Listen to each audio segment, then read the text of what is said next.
All right, let's take a look at what weekly news magazines have been saying around the world. And to help us do that, we've got Florence Villemot with us in the studio. Hi, Jeannie.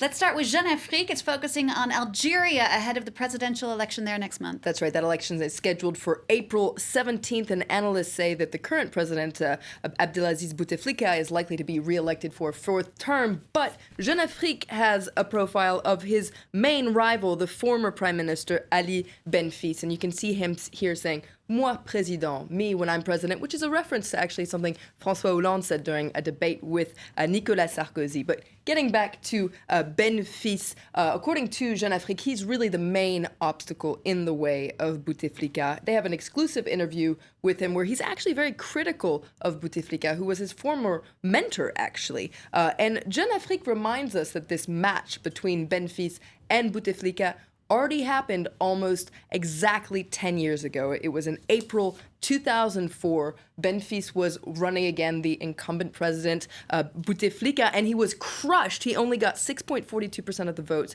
versus 85% for the president. 10 years later, here he is again, the voice of change in a country that, according to Jeune Afrique, has been paralyzed by 15 years of Bouteflika. All right, let's look at another election here in France, the municipal elections. The focus on the French papers has been on that all week long. The first round, of course, last weekend saw that record abstention rate as well as a historic breakthrough for the far-right party, the National Front. That's right. Everyone is paying close attention across the world, according to Courrier International.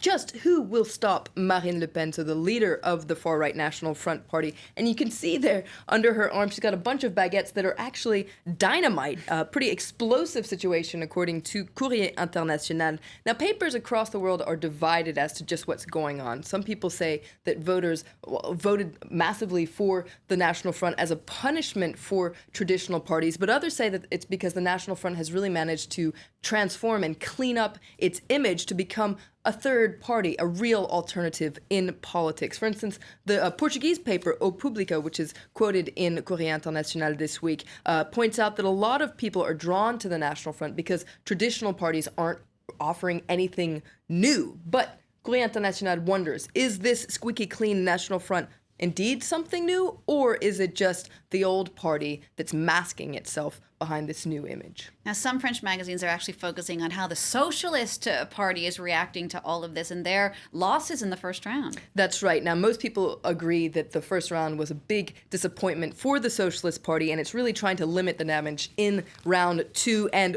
Hollande has his work cut out for him, according to Nouvelle Ops. If he wants to turn things around, he has to change everything, change tout. So he has to change his political line, his style, and Nouvelle Ops says he really has to change his government. There has to be a cabinet reshuffle. And according to Nouvelle Ops, there's no choice because of the results in the first round. And in fact, Nouvelle Ops has kind of a report card of the current cabinet, a list of the good ministers, the good students, the bad students, the teachers' pets, the hopeless students, and we should know pretty soon who's passed and who's failed. Okay, in addition to all of this tense political climate, another magazine, Le Point, has added another layer of tension. That's right. Why not add a layer to all this depression? Le Point focuses on those who are massacring France, and by France, it means actually the beauty of France, its towns, nature, etc. It's kind of a hodgepodge of articles about churches that are being torn down, shopping malls, and wind fields that are being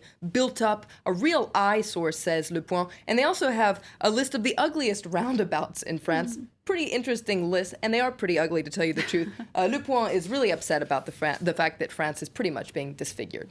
All right. Well, fortunately, things aren't all depressing. You found us some joie de vivre in the magazine L'Express. That's right. L'Express has a list of the best restaurants for under 25 years across the country, so pretty useful guide for foodies on a budget. And if you're looking for some inspiration about your life in general, head on over to Paris Match this week. You can see the French actress Sophie Marceau on the cover. She is beautiful and serene, says Paris Match. They have a portrait of a star who knows how to manage her life. For the past 30 years, she's incarnated French charm, according to Paris Match, and she's actually promoting her new film called Une Rencontre, so an encounter. It's a rom-com that should be out at the end of April.